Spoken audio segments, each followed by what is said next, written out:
Hello students. तो आइए आज हम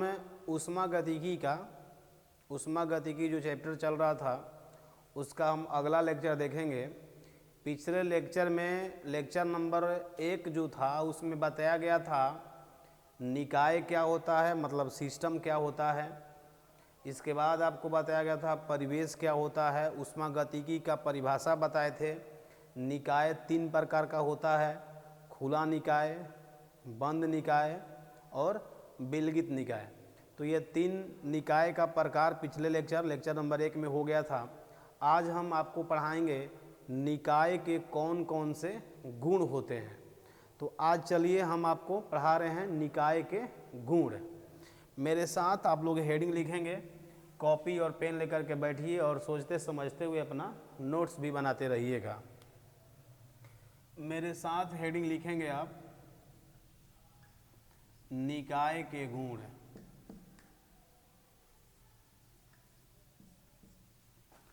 निकाय के गुण, जिसको हम लिखेंगे प्रॉपर्टीज ऑफ सिस्टम।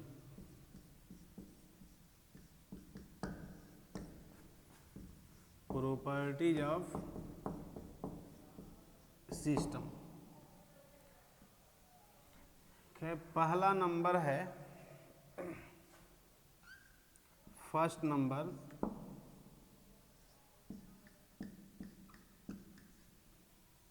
व्यापक गुण। ठीक से समझिएगा, अभी स्टार्ट है।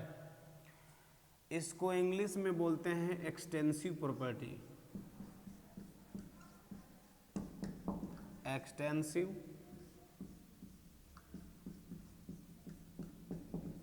प्रॉपर्टीज। देखो ध्यान से पहले इसको समझिए, व्यापक गुण क्या होता है। ये निकाय का पहला गुण है, व्यापक गुण। ठीक है, देखो इसमें बताएंगे कि निकाय का वैसा गुण जो पदार्थ की मात्रा या पदार्थ के आकार पर निर्भर करता हो। पदार्थ की मात्रा पर या पदार्थ की आकार पर निर्भर करता हो तो पदार्थ के निकाय के वैसे गुण को हम व्यापक गुण कहते हैं। इसका उदाहरण है दाब। एक बात बताइए, दाब जो है वो पदार्थ की मात्रा पर निर्भर करेगा। जैसे मान लीजिए कि अगर आदमी पतले हैं तो जब आदमी पतला है इसका मतलब अब क्या समझ रहे हैं, उनका दाब कम लगेगा। लेकिन वही आदमी अगर ज़्यादा मोटा है तो उसके द्वारा दाब अधिक लगेगा। इसका मतलब कि ये हुआ जो दाब होता है वह पदार्थ के मात्रा पर यानी आकार पर निर्भर करता है।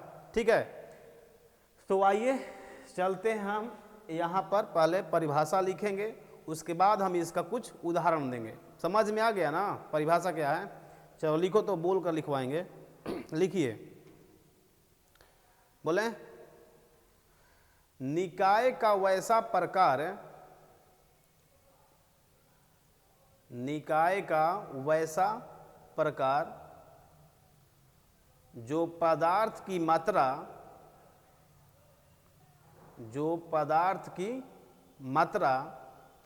या आकार पर निर्भर करता है।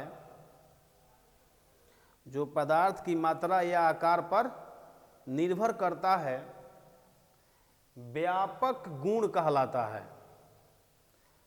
व्यापक गुण कहलाता है। अब इसका उदाहरण देखो,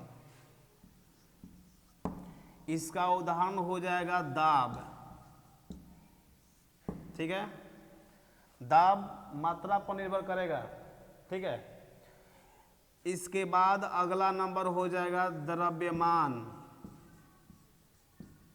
द्रव्यमान भी मात्रा पर निर्भर करेगा। ठीक है, उसके बाद अगला नंबर हो जाएगा आयतन। आयतन भी मात्रा पर निर्भर करेगा। अब मान लीजिए कि आपसे कह देगा कि ये 2 लीटर है और ये 5 लीटर है। आप जानते हैं ना कि आयतन का मात्रक क्या होता है, लीटर और मिलीलीटर होता है। तो आपसे कह दिया जाए कि देखिए ये 2 लीटर है और ये 5 लीटर है, तो आपसे पूछा जाएगा कि दोनों में से ज़्यादा कौन है, तो 5 लीटर ज़्यादा है। इसका मतलब कि जो आयतन है वह भी मात्रा पर निर्भर करता है। 1 लीटर, आप ये भी बात समझिएगा कि अगर ये 2 लीटर है या ये 5 लीटर है, तो बताइए कि अगर आपको 2 लीटर यहाँ रख दिया जाए और एक बार क्या कीजिएगा कि 5 लीटर यहाँ रख दीजिए, बताइए दोनों में से दाब कौन ज़्यादा लगाएगा? सिंपल से मतलब जो ज़्यादा है वो ज़्यादा दाब लगाएगा, तो 5 लीटर वाला ज़्यादा दाब लगाएगा ना। तो ये अभी इसीलिए तो हम कह रहे हैं कि जो दाब है ना वो मात्रा पर निर्भर करता है। द्रव्यमान भी मात्रा पर निर्भर करेगा। ठीक है, 1 किलो 2 किलो समझते हैं ना, जो 2 किलो ज़्यादा है तो उसका द्रव्यमान ज़्यादा होगा, इसीलिए बोल रहे हैं। हो गया। इसके बाद है इसका उदाहरण आंतरिक ऊर्जा। कौन सा है? आंतरिक ऊर्जा। आपका ऊर्जा है ना कुछ है कि बिना ऊर्जा के हैं होंगे, क्योंकि घर पर करते क्या है, खाना पीना खाकर सोते हैं तो ऊर्जा तो ज़्यादा होगा ना। आंतरिक ऊर्जा। इसके बाद है इंथैल्पी। अगला नंबर है एंट्रोपी।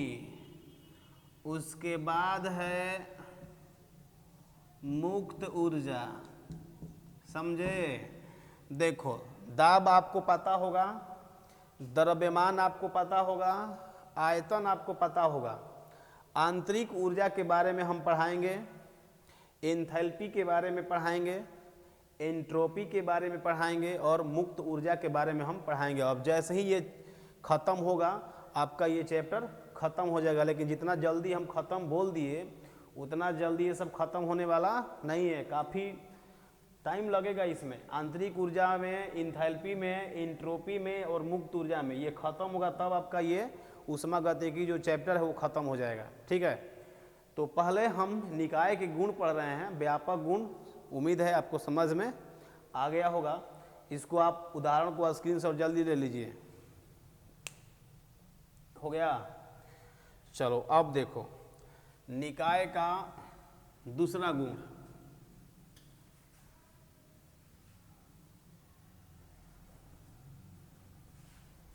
ठीक से समझ में आ रहा है जी? कुछ भी नहीं? घर पे पढ़ते नहीं है का? पढ़ो तब ना आएगा। चलिए, निकाय का गुण नंबर दूसरा, जिसको हम गहन गुण बोलते हैं। रही बात इसके इंग्लिश में, तो इंग्लिश में बोलते हैं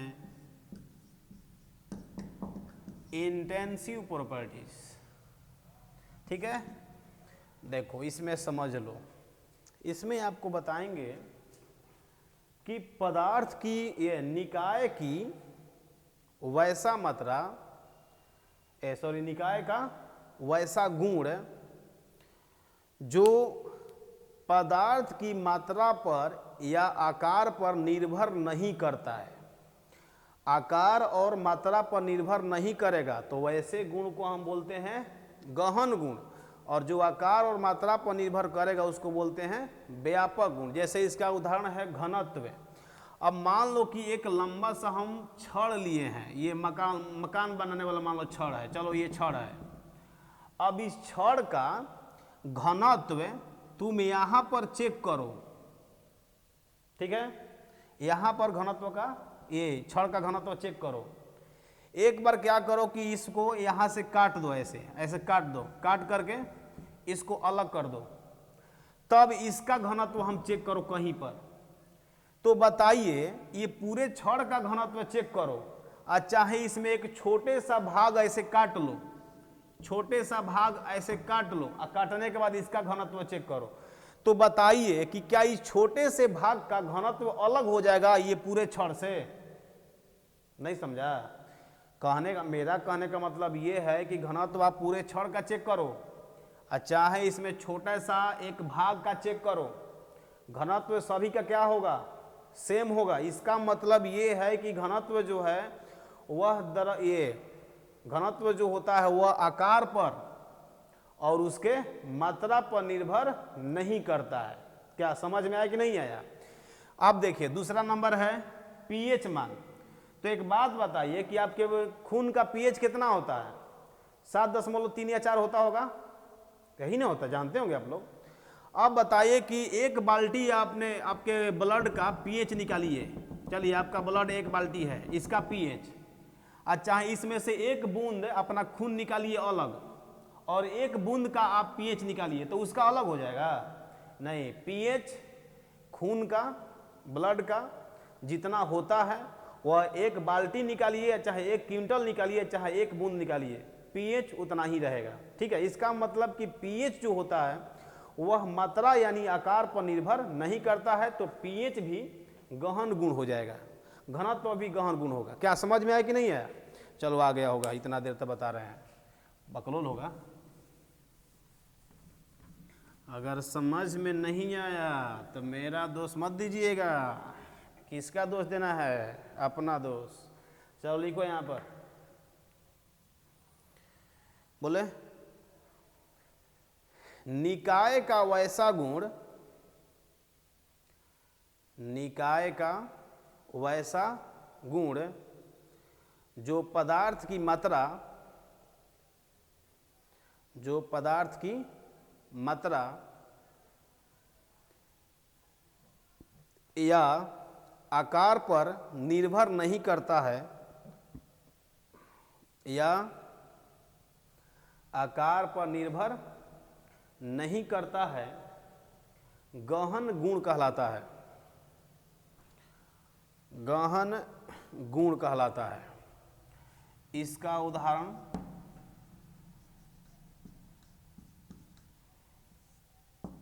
घनत्व हो जाएगा, पीएच मान,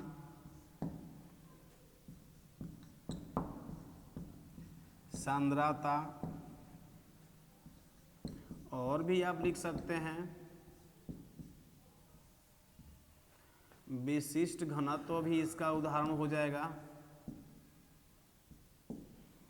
समझ रहे हैं? क्या कोई दिक्कत है इसमें? सही है? चलो जल्दी इसका स्क्रीनशॉट लो। हो गया? चलिए अब आते हैं हम अगले गुण में। हम पढ़ रहे हैं निकाय के गुण। निकाय के गुण हम पढ़ रहे हैं महाशय लोग।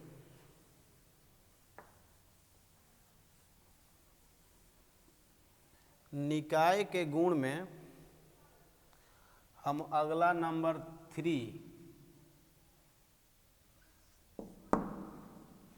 अवस्था फलन,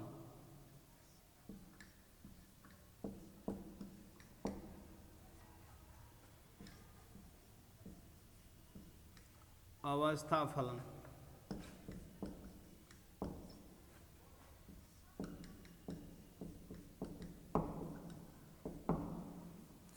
जिसको हम इंग्लिश में स्टेट फंक्शन बोलते हैं। स्टेट का मतलब होता है अवस्था और फंक्शन मतलब फलन होता है। आप लोग पढ़े होंगे मैथ में, मैथ में भी फलन को फंक्शन बोलते हैं। ध्यान दीजिएगा, इसमें नाम से भी यहाँ क्लियर कर दिया है, अवस्था फलन। अवस्था बताएंगे कि निकाय का वैसा गुण जो निकाय के अवस्था पर निर्भर करता है, पाथ पर निर्भर नहीं करता है।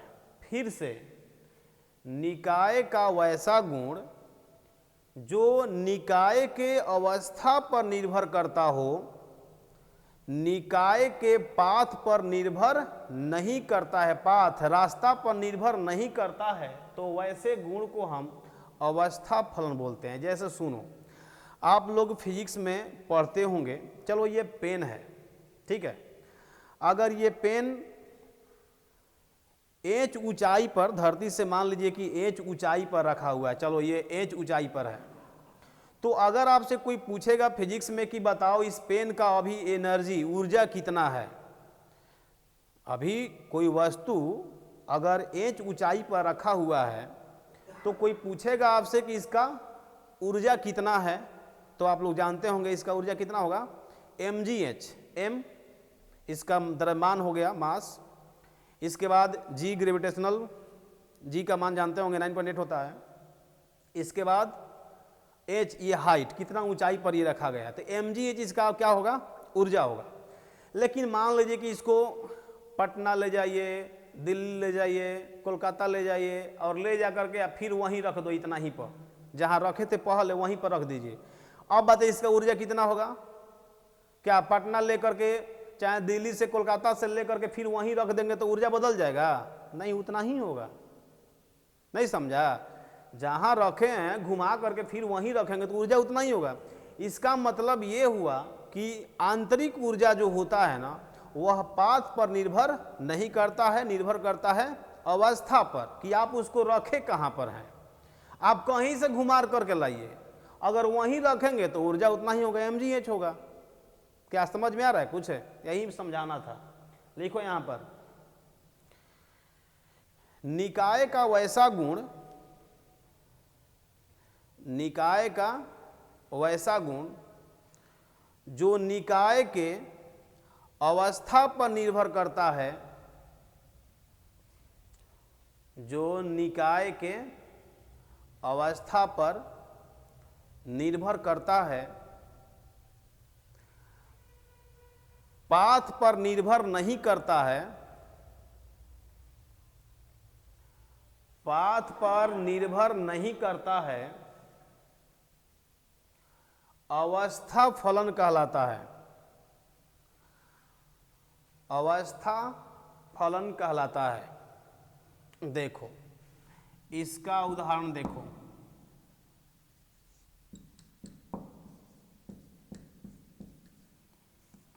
आंतरिक ऊर्जा,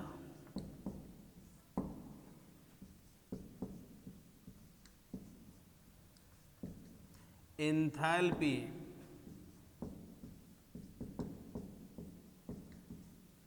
एंट्रोपी। अभी आपको एंथैल्पी और एंट्रोपी के बारे में कुछ पता नहीं होगा, तो आप थोड़ा सा धैर्य बना कर रहेंगे, हम बताएंगे, सब धीरे धीरे आएगा। आंतरिक ऊर्जा का मतलब अपना ऊर्जा, मेरे पास जो ऊर्जा है उसको आंतरिक ऊर्जा बोलते हैं। हालांकि इसके बारे में भी हम पढ़ाएंगे, ठीक है। अब जस्ट यहीं शुरू होगा, ये होगा, उसके बाद ये होगा, उसके बाद ये होगा, धीरे धीरे चलेंगे। आप इस उदाहरण को भी स्क्रीनशॉट ले लीजिए। तब हम आते हैं नंबर 4 और अंतिम 4 नंबर में।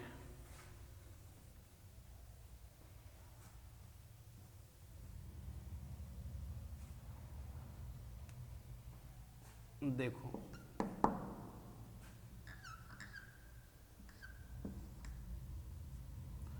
पाथ फलन,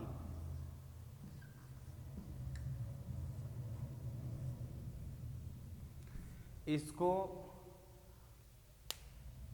पाथ फंक्शन भी लिख सकते हैं इंग्लिश में।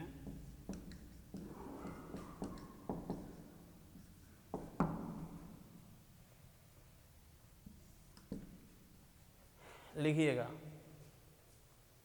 बोले निकाय का वैसा गुण,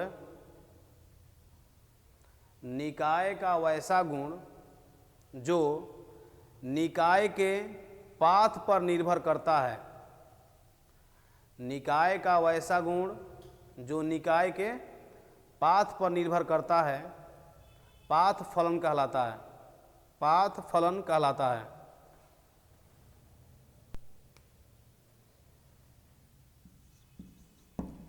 इसका उदाहरण लिखिएगा, कार्य, वर्क। ध्यान दीजिएगा, मेरे यहाँ ये फिजिक्स नहीं है, ये केमिस्ट्री है। यहाँ पर बात होगा रिएक्शन के बारे में, ठीक है। यहाँ पर कह रहा है कि कार्य जो होता है वह पाथ फलन है, मतलब कि कार्य पाथ पर, रास्ता पर निर्भर करता है। अब फिजिक्स में आप लोग क्या पढ़ते हैं कि जैसे हम यहाँ पर खड़े हैं, ठीक है, हम यहाँ पर आए, रुक गए, तो बोलेंगे कि हम कार्य किए हैं। क्यों? क्योंकि मेरे में विस्थापन हो गया, ठीक है। लेकिन अगर हम यहाँ से फिर से जहाँ हैं वहीं चले गए तो हम इस बार क्या बोलेंगे? विस्थापन 0 हो गया, इसलिए हम कार्य नहीं किए हैं। ये फिजिक्स वाला बोलता है। मेरे यहाँ कहता है कि नहीं, यहाँ से वहाँ है, वहाँ से यहाँ अगर आ गए तो भी आपने कार्य किया है। क्योंकि हम बात यहाँ पर करेंगे रिएक्शन के बारे में, ठीक है, रिएक्शन पर हम बात करेंगे। वहाँ वो रिएक्शन बात नहीं करता था, वो किसी वस्तु पर बात करता था जो मोशन में है, आता है जाता है ऐसे, ठीक है।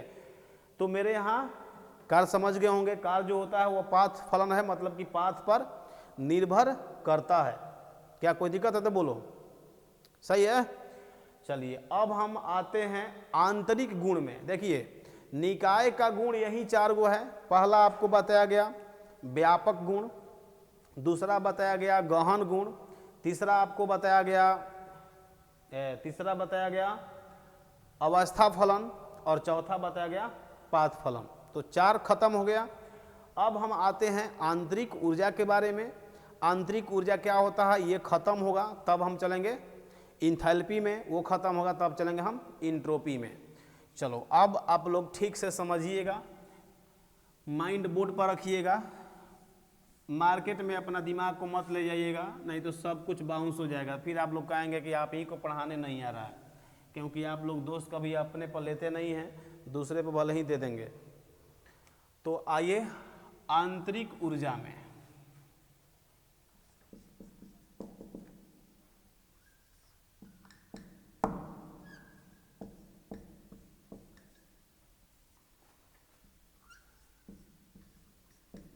आंतरिक ऊर्जा, इसको हम इंटरनल एनर्जी बोलते हैं। इंटरनल एनर्जी, देखो इसका परिभाषा सुन लीजिएगा पहले। इसका परिभाषा है कि किसी निकाय में उपस्थित विभिन्न प्रकार के ऊर्जा को हम आंतरिक ऊर्जा कहते हैं। किसी निकाय में उपस्थित विभिन्न प्रकार के ऊर्जा को संयुक्त रूप से हम क्या कहते हैं, आंतरिक ऊर्जा कहते हैं। जैसे सुनिएगा ध्यान से, आप लोग जानते होंगे ये बीच में सूर्य है, सन है, सभी ग्रह इस सूर्य का चक्कर लगाता है। चलिए मान लीजिए ये पृथ्वी है, देखते जाइएगा ध्यान से, ये पृथ्वी है, ठीक है। तो इस पृथ्वी पर सभी जगह लोग आदमी रहते हैं, सब जगह दूसरा दूसरा देश है। तो जो सूर्य के ओर है वहाँ पर दिन होता है, और जो सूर्य के इधर हो गया वहाँ अंधेरा होता है। इसीलिए कहते हैं लोग कि अमेरिका में और भारत में 12 घंटे का अंतर होता है। हमारे यहाँ दिन है तो उधर रात होगा, उधर रात होगा तो मेरे यहाँ दिन होगा, ठीक है। तो जो सूर्य के संपर्क में है उधर दिन है, और जो इधर हो गया उसको अंधेरा, रात हो जाएगा। अब आपको जानते हैं कि पृथ्वी जो होता है ना वह अपने अक्ष पर 24 घंटा में एक बार घूम जाता है। मतलब कि ऐसे जैसे लट्टू घूमता है ना, तो ऐसे घूमते हुए आगे बढ़ता है, घूमते हुए ऐसे अपने अक्ष पर भी घूमता है और सूर्य को चक्कर भी ऐसे लगाता है, ठीक है। सूर्य को चक्कर लगाता है, आप जानते होंगे 365 दिन और 6 घंटे लगते हैं इसको ऐसे चक्कर लगाने में, ठीक है। लेकिन ये पृथ्वी अपने अक्ष पर भी 24 घंटा में एक बार घूम जाता है, मतलब इधर वाला इधर, इधर वाला इधर चल जाएगा, ठीक है। तो ध्यान दीजिएगा, जब पृथ्वी घूमती है इसमें, तो घूमती है तो इसमें रोटेशनल एनर्जी है, चक्रीय ऊर्जा, समझे।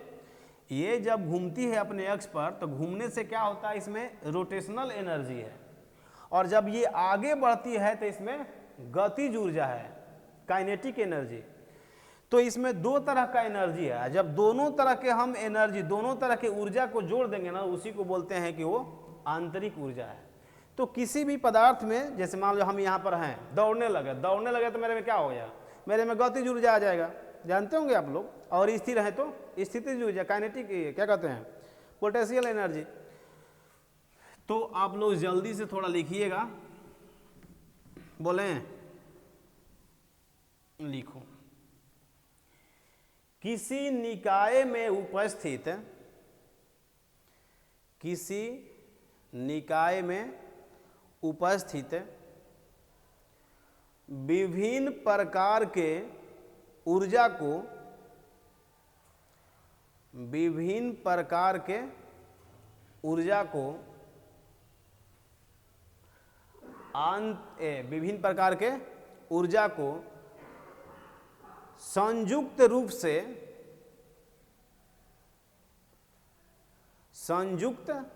रूप से आंतरिक ऊर्जा कहते हैं, आंतरिक ऊर्जा कहते हैं। पैराग्राफ को चेंज कीजिएगा, पैराग्राफ चेंज करके लिखिएगा ई से ई या यू से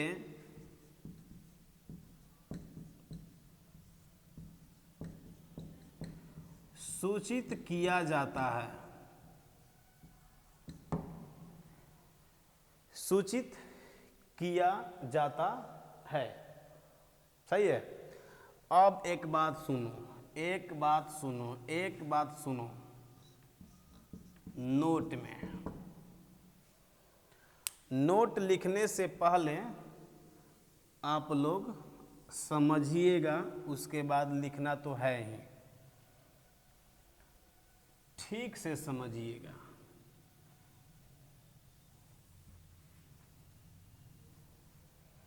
देखो, इसमें आपको बताएंगे नोट में कि किसी पदार्थ की आंतरिक ऊर्जा का मान सही बताना, एक्यूरेट, संभव नहीं है।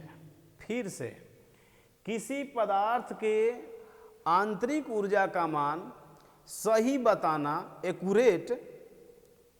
एक्यूरेट बताना संभव नहीं है, लेकिन हम अंतर बता सकते हैं। नहीं समझ में आया? अब सुनो। जैसे मान लीजिए कि आपसे अगर कोई पूछेगा कि आपके फादर जी का इनकम क्या है, आय, एक साल में, तो आपसे पूछा जाएगा तो आप बता देंगे, आपके फादर से पूछिए आप, तो वो भी बता देंगे कि हम साल में कितना कमाते हैं। ठीक है। तो मान लीजिए कि आप अपने पापा से पूछे कि पापा आप साल में कितना कमा लेते हैं, तो मान लो जो कहे कि ठीक है हम 5 लाख कमा लेते हैं, मतलब मोटा मोटी मान के चलो। ठीक है। कितना बोल दिए वो? 5 लाख कमा लेते हैं। ठीक है, साल में वो बता दिए।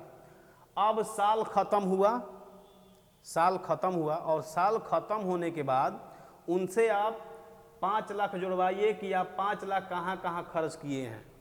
तो ध्यान दीजिएगा, जब वो बताना शुरू करेंगे ना, तो एक्यूरेट उनका 5 लाख नहीं पहुँचेगा। एक्यूरेट 5 लाख नहीं बता सकते हो, मतलब जब जुड़वाएंगे ना तो उनका 5 लाख नहीं आएगा, उससे कम आएगा, आना तो उससे ज़्यादा बढ़ा देंगे वो। ठीक है।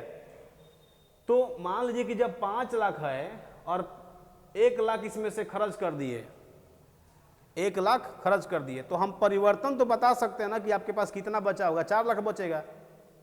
तो हम यही आपको बता रहे हैं कि आंतरिक ऊर्जा का सही मान आप नहीं बता सकते हैं, लेकिन हम अंतर को बता सकते हैं कि अंतर कितना होगा। जब 1 लाख खर्चा करेंगे तो 4 लाख बचेगा। क्या कोई दिक्कत है इसमें? समझ में आ रहा है जी? मुंह बनाया है। चलो लिखो तो नोट में, किसी पदार्थ के आंतरिक ऊर्जा का सही मान,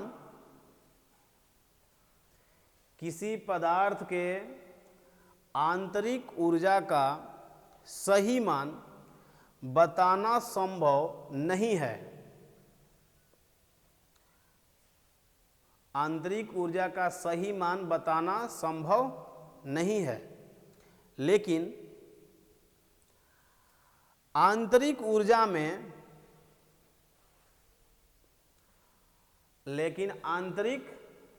में अंतर की गणना हम कर सकते हैं। लेकिन आंतरिक ऊर्जा में अंतर की गणना हम कर सकते हैं। हो गया? चलो अब आइए, हेडिंग लिखेंगे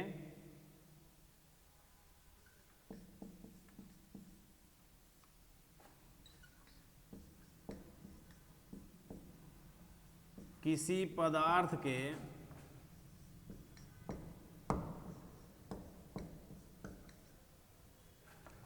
आंतरिक ऊर्जा में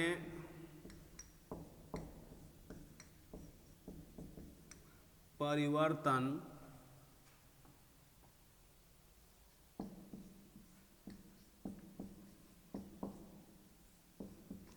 दो प्रकार से किया जाता है। समझिएगा ये क्या कह रहा है। कह रहा है किसी भी पदार्थ के आंतरिक ऊर्जा में परिवर्तन दो प्रकार से होता है। जैसे हम अपना ऊर्जा परिवर्तन करना चाहते हैं तो हम क्या करेंगे, खाना खाकर करेंगे। लेकिन कोई रिएक्शन है तो रिएक्शन खाना खाएगा नहीं ना, तो उस पर हमको बात करना है। फिर से सुनिएगा कि किसी भी पदार्थ का अगर आंतरिक ऊर्जा बढ़ाना है या घटाना, परिवर्तन करना है, तो कह रहा है कि दो प्रकार से परिवर्तन कर सकते हैं। जैसे हम अपना ऊर्जा कैसे बदलते हैं, खाना खा करके बदल सकते हैं, उसी तरह से पदार्थ दो प्रकार से करता है। वो देखिएगा पहले ये है क्या। ठीक है, चलो पहला नंबर है कार्य के द्वारा। अगर हम उस पदार्थ पर कार्य करते हैं या पदार्थ के द्वारा कार्य होता है, जैसे हम अगर कोई काम करेंगे तो मेरा ऊर्जा क्या होगा, घटेगा। कोई काम नहीं करेंगे तो मेरा ऊर्जा बढ़ेगा। तो वही बात यहाँ भी कह रहा है कि कोई पदार्थ अपने आंतरिक ऊर्जा में परिवर्तन करता है कार्य के द्वारा।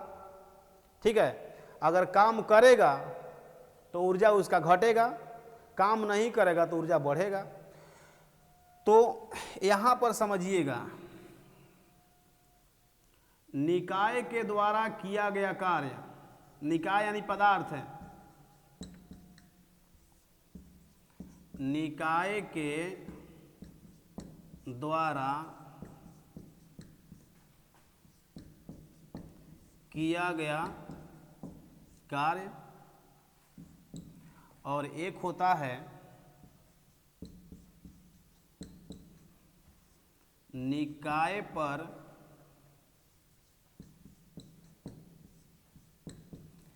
किया गया कार्य। अब देखो, निकाय के द्वारा अगर कोई हम काम करेंगे तो मेरा ऊर्जा क्या होगा, क्या होगा, घटेगा। तो ध्यान देना, घटेगा तो यहाँ दीजिएगा -W। अगर कोई मेरे पर काम करेगा, मतलब हम खाना अगर खाते हैं तो मेरा ऊर्जा बढ़ेगा, तो ऊर्जा बढ़ेगा तो यहाँ करिएगा +W। नहीं आया समझ में क्या जी? आ रहा है कि ऐसा ही सिर्फ बता रहे हैं हम। फिर से, किसी भी पदार्थ के आंतरिक ऊर्जा में परिवर्तन दो प्रकार से किया जाता है। पहला नंबर है कार्य के द्वारा। तो अब कार्य के द्वारा, कार्य भी पदार्थ के द्वारा काम हो सकता है या ना, तो पदार्थ पर होगा। तो अगर पदार्थ के द्वारा कार्य होता है तो उसका ऊर्जा घटेगा, तो -W दीजिएगा, कार्य ऊर्जा घटेगा। ठीक है, अगर पदार्थ पर काम होता है तो उसका ऊर्जा बढ़ेगा, तो +W। क्या कोई दिक्कत है यहाँ तक? क्लियर है? चलो, तो आप कार्य समझ गए होंगे। इसको आप लोग जल्दी से स्क्रीनशॉट लीजिए। चलिए, हो गया। आइए अब नंबर दूसरा में। कार्य तो आप समझ गए, दूसरा नंबर आइए। दूसरा नंबर है ऊष्मा।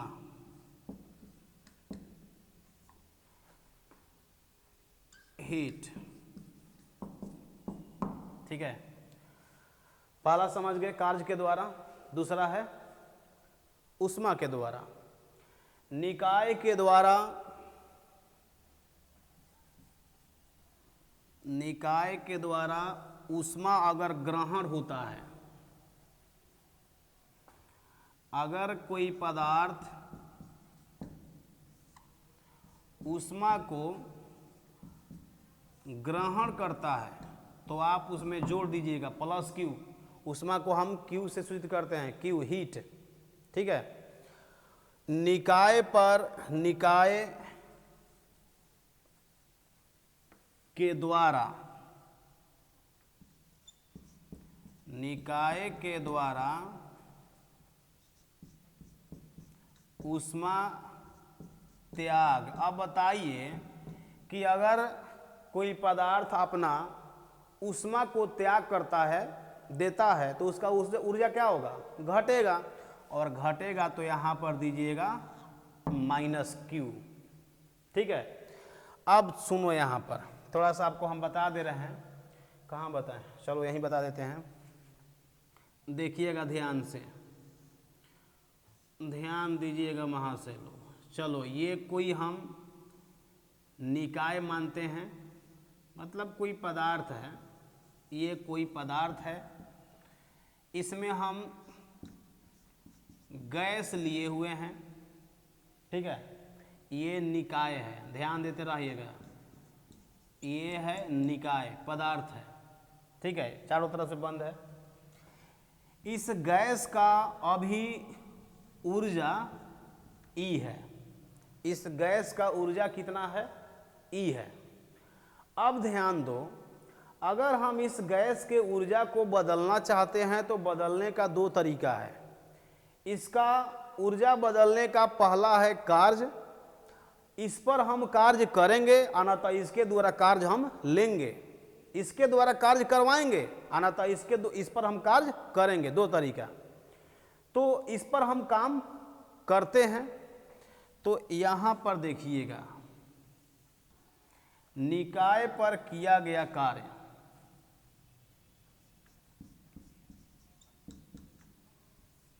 निकाय पर किया गया कार्य।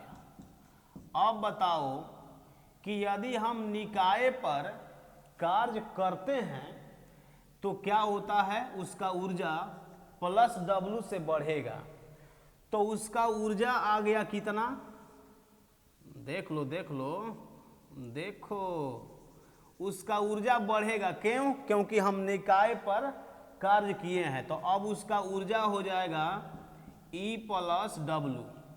ठीक है, अगर निकाय के द्वारा कार्य होता तो यहाँ पर -W करते, मतलब E-W, लेकिन हम क्या लिए हैं, निकाय पर कार्य किए हैं, इसलिए E+W होगा।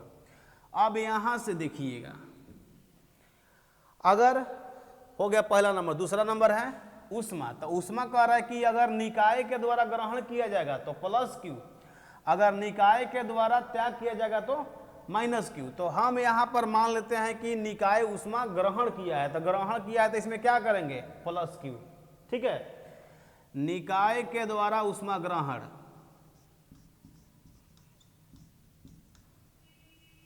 निकाय के द्वारा ऊष्मा ग्रहण, और जब ऊष्मा ग्रहण करेगा तो +Q। अब बताओ कि जब +Q हो जाएगा तो इस निकाय का ऊर्जा कितना होगा, E+W तो पहले था, इस निकाय के द्वारा ऊष्मा ग्रहण हो गया, तो ग्रहण हो गया तो और इसमें +Q करेंगे। अगर ये निकाय के द्वारा ऊष्मा त्याग होता तो ये -Q करते हैं, यहाँ -Q करते हैं। ठीक है, चलो ये हो गया आपका अंतिम, ये अंतिम है और ये आपका प्रारंभिक है। क्या आप जानते हैं कि आंतरिक ऊर्जा में परिवर्तन हमेशा होता है अंतिम माइनस प्रारंभिक, जानते होंगे, हमेशा जब भी आपको कहेगा कि अंतर बताइए, मतलब परिवर्तन, तो परिवर्तन हमेशा होता है अंतिम वाले में से प्रारंभिक को घटाया जाता है। तो चलो, जगह तो है नहीं, जगह है, जगह है, यहीं पर हम लिख दे रहे हैं, आंतरिक ऊर्जा में परिवर्तन। चलो ध्यान देते रहना, आंतरिक ऊर्जा में परिवर्तन, ΔE से इसको हम सूचित करते हैं।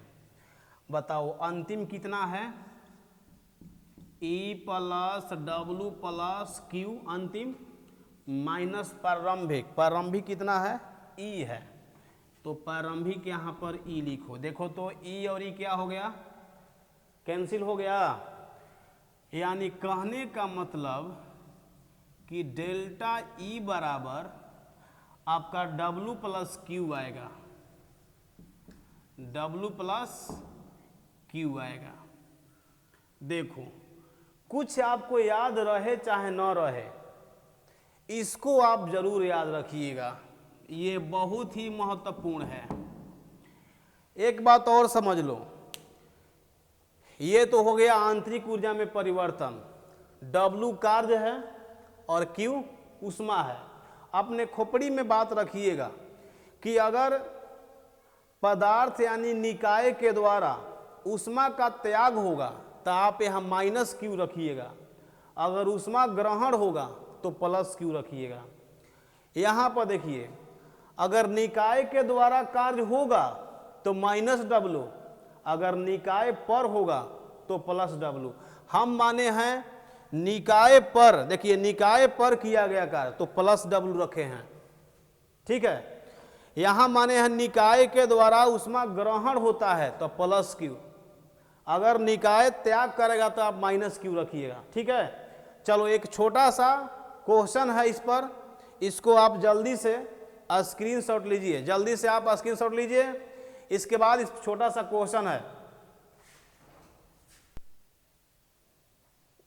चलिए देखिए तो ये क्वेश्चन है, इस क्वेश्चन को आप ठीक से पहले पढ़ लीजिए, बहुत ही इजी क्वेश्चन है। कह रहा है कि यदि कोई निकाय 100 कैलोरी ऊर्जा ग्रहण करता है, आप बताइए कि निकाय अगर ऊर्जा ग्रहण करता है तो क्या होगा, प्लस क्यू होगा, ठीक है। ऊर्जा ग्रहण करता है तो इसके द्वारा 50 कैलोरी कार्य परिवेश पर किया जाता है। ध्यान दीजिएगा, 100 कैलोरी ऊर्जा अगर ग्रहण करता है तो 50 कैलोरी परिवेश पर कार्य करता है। परिवेश पर कार्य करता है, इसका मतलब क्या समझ रहे हैं, निकाय के द्वारा कार्य हो रहा है, क्योंकि यहां पर कह रहा है कि परिवेश पर कार्य करता है, तो परिवेश का मतलब क्या समझ, दो ही को तो होइबे करता है, निकाय या परिवेश, ठीक है। तो 50 कैलोरी कार्य परिवेश पर किया जाता है, इसका मतलब कि निकाय कार्य कर रहा है। बोलो कोई दिक्कत है तो, सही है। इसके बाद कह रहा है कि आंतरिक ऊर्जा में परिवर्तन की गणना कीजिए, तो परिवर्तन की गणना कीजिए तो आप जानते नहीं हैं, अभी ना आपको बोले हैं कि आंतरिक ऊर्जा में परिवर्तन डेल्टा ई बराबर होता है Q प्लस W। अरे ऐसे करो, W प्लस Q दोनों एक ही है, Q प्लस W। Q क्या है, ऊष्मा ग्रहण है। तो देखो तो यहाँ पर यदि कोई निकाय 100 कैलोरी ऊर्जा ग्रहण करता है तो ग्रहण का मतलब क्या हो गया समझ में, धनात्मक, प्लस W। W देखिए तो निकाय के द्वारा कार्य हो रहा है कि निकाय पर हो रहा है, निकाय के द्वारा परिवेश पर कार्य हो रहा है, तो परिवेश पर कार्य का मतलब क्या, निकाय कर रहा है। तो निकाय के द्वारा अगर कार्य होता है तो माइनस W, तो आप माइनस 50 कैलोरी यहाँ रखिएगा। बोलो कोई दिक्कत है तो, सही है। कितना आपका आ गया आंसर, 50 कैलोरी, यही तो आपका आंसर है। कुछ था नहीं, बस इतनी बता दिए कि ऐसे फार्मूला लागू होगा। आप Q और W पर ध्यान दीजिएगा कि निकाय पर हो रहा है कि निकाय के द्वारा हो रहा है, ठीक है। तो इसका आप स्क्रीनशॉट ले लीजिए, ले लिए। आज हम यहीं पर रुकेंगे, मिलेंगे आपसे हम कल के क्लास में, तब तक के लिए ओके, थैंक यू।